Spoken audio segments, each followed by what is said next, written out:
La cosa positiva, abbiamo complessivamente 18 dimessi, cioè 18 persone che tornano a casa, alle loro famiglie guariti, e questa è una cosa positiva.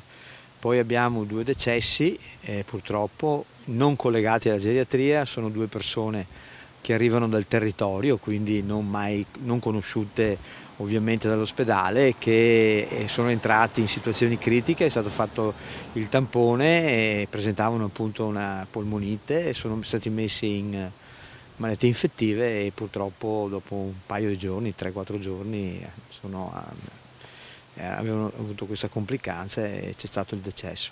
Con questi due nuovi casi ad oggi salgono a 27 i deceduti per complicanze accentuate dal coronavirus negli ospedali della Marca. Una battaglia continua per sostenere chi già sta lottando con altre malattie e oggi si trova aggredito da questo virus che si annida nei polmoni fino a togliere il respiro.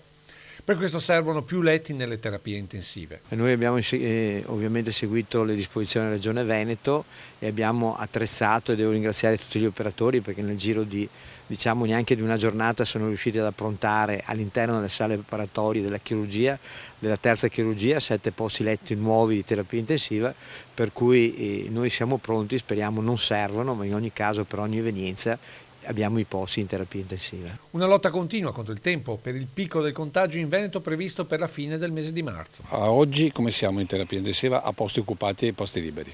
Abbiamo 13 persone in terapia intensiva e i 7 posti ancora liberi appunto per future evenienze. Tecnologie per combattere la malattia, ma anche tecnologie per dare un po' di conforto a chi si trova in isolamento. Ecco le foto del reparto con il personale medico che permette ai pazienti di poter vedere le persone care utilizzando le videochiamate.